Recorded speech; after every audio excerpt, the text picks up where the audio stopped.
Graça e paz, pessoal. Bom dia que o galo já cantou. Você está feliz com Cristo, a salvação para a vida eterna que é somente através dele. Que bom, seja muito bem-vindo ao canal. Todas as manhãs tem um devocional, uma reflexão aqui na Palavra de Deus para abençoar e edificar o nosso dia. Em média 10 minutinhos, então fica comigo até o final, já se inscreve.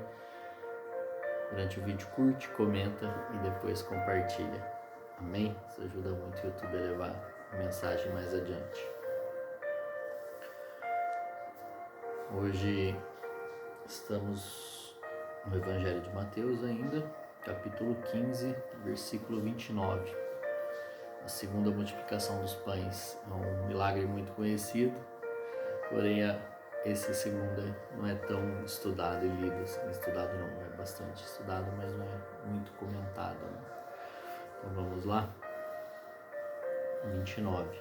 Jesus saiu dali e foi para a beira do mar da Galileia. Depois subiu a um monte e se assentou. Uma grande multidão dirigiu-se a ele, levando-lhe os aleijados, os cegos, os mancos, os mudos e muitos outros, e os colocaram aos seus pés, e ele os curou. O povo ficou admirado quando viu os mudos falando, os mancos curados, os aleijados andando e os cegos vendo, e louvaram o Deus de Israel. Jesus chamou seus discípulos e disse: Tenho compaixão desta multidão. Já faz 3 dias que eles estão andando comigo e nada têm para comer. Não quero mandá-los embora com fome, porque podem desfalecer no caminho. Os seus discípulos responderam: Onde poderíamos encontrar neste lugar deserto pão suficiente para alimentar tanta gente? Quantos pães vocês têm? Perguntou Jesus. 7, responderam eles, e alguns peixinhos. Ele ordenou à multidão que se assentasse no chão, depois de tomar os 7 pães e os peixes e dar graças, partiu-os e entregou-os aos discípulos e os discípulos à multidão. Todos comeram até se fartar e ajuntaram 7 cestos cheios de pedaços que sobraram. Os que comeram foram 4.000 homens, sem contar mulheres e crianças. E havendo despedido a multidão, Jesus entrou no barco e foi para a região de Magadã. Amém. E incrível, né? Porque Jesus, ele cura muitas pessoas, muita gente durante o ministério dele, durante esses 3 anos. Houveram muitas curas, né? Como diz lá no final do livro de João, Evangelho de João, que não teria espaço para tantos livros se fosse colocar todos os milagres que Jesus fez. Então, por isso que a gente escuta, né, e estuda tanto os milagres que estão expostos aqui, né? Porque se eles estão aqui, foram escolhidos por Deus para não estarem na Bíblia, é porque tem algo para aprendermos e entendermos sobre isso. E se você for analisar dentro de um universo de 4.000 pessoas aqui, entre cegos, aleijados, mancos, mudos e muitos outros, calculo aí, no meu entendimento, né, que devia ter pelo menos mais de 10% das pessoas, ou talvez até mais, com algo para ser curado fisicamente, e Jesus cuida. Porque um ponto curioso aqui é que essa segunda multiplicação, o povo que estava com ele ali, a grande maioria eram gentios, e a primeira multiplicação que acontece ali no capítulo 14, a grande maioria que está ali são judeus.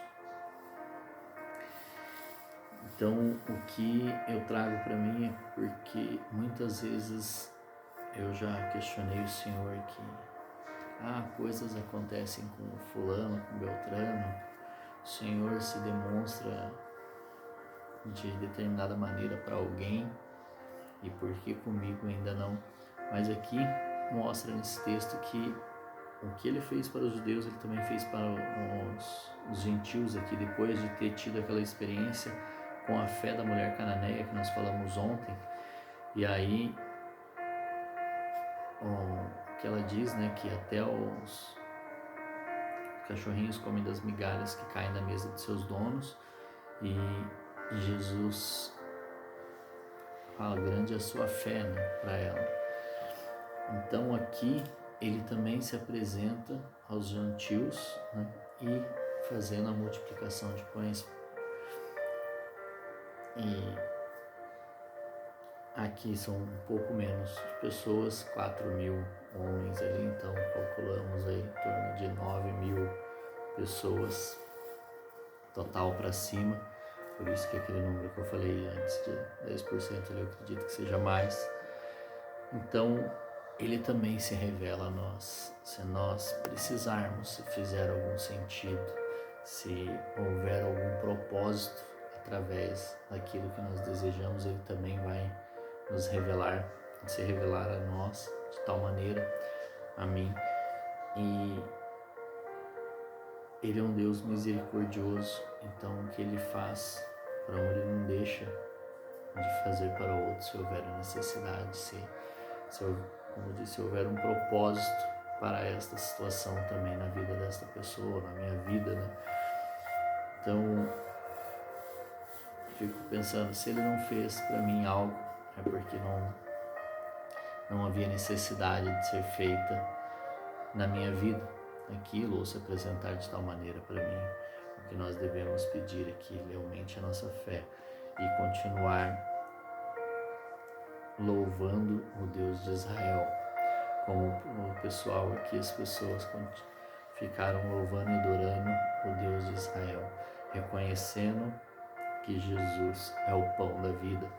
Mais uma vez ele multiplica os pães e alimenta o povo. Ele é o pão da vida. Uma curiosidade, você já deve ter visto por aí, né, aquele peixinho, né, em carros, em algumas igrejas. E agora não vou lembrar quando e onde foi, mas o peixe é um símbolo que era utilizado. Aliás, se não me engano, acho que foi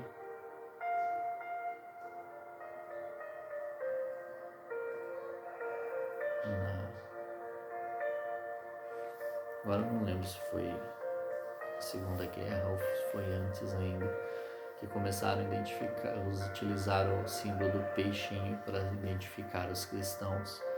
Então o peixe ele é muito utilizado aqui na Bíblia, né? Não só por conta disso, mas é porque fazia parte do dia a dia daquela região, né? A pesca era muito utilizada lá.